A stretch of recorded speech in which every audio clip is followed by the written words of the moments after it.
And don't forget the Goons, talking about And Goons. the Goon Show, which I discovered when I first got into radio.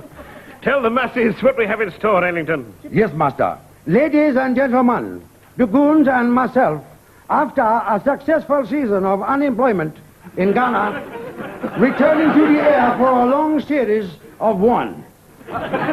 They commence with a mystery play packed from end to end with mediocrity under the title of Mary Poppins is a junkie.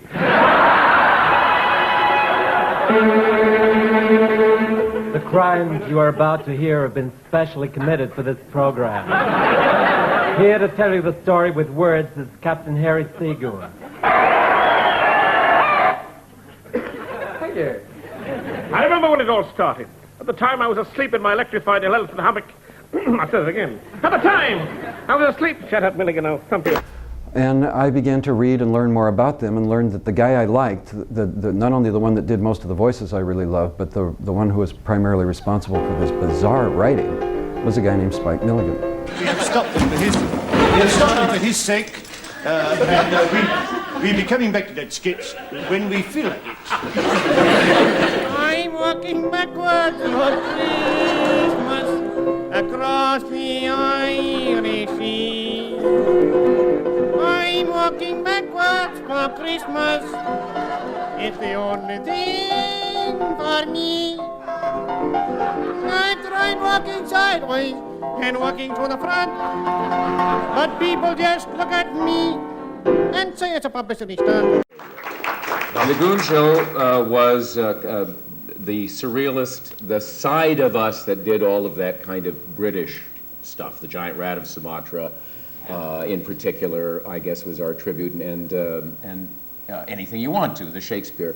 That all comes out of the Goon Show, and the marvelous ability of those three guys to project themselves out there as 1,000 different voices, and... Good morning. Good morning. Morning. Good morning. Morning. Good morning. Morning. Morning. Good morning. Good morning. Good morning. Stop! Thank you. Pardon me, my good man. Is this the Everest expedition? Yes, sir, going up.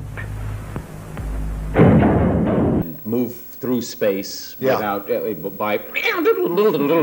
they were somewhere else. That American radio never did exactly that.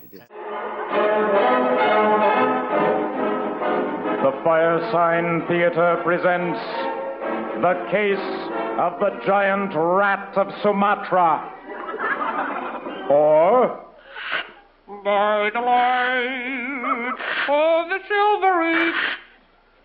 I remember well that foggy winter night in August 1894. 49. 95. Hype. Spike! Give me my shot, Doctor.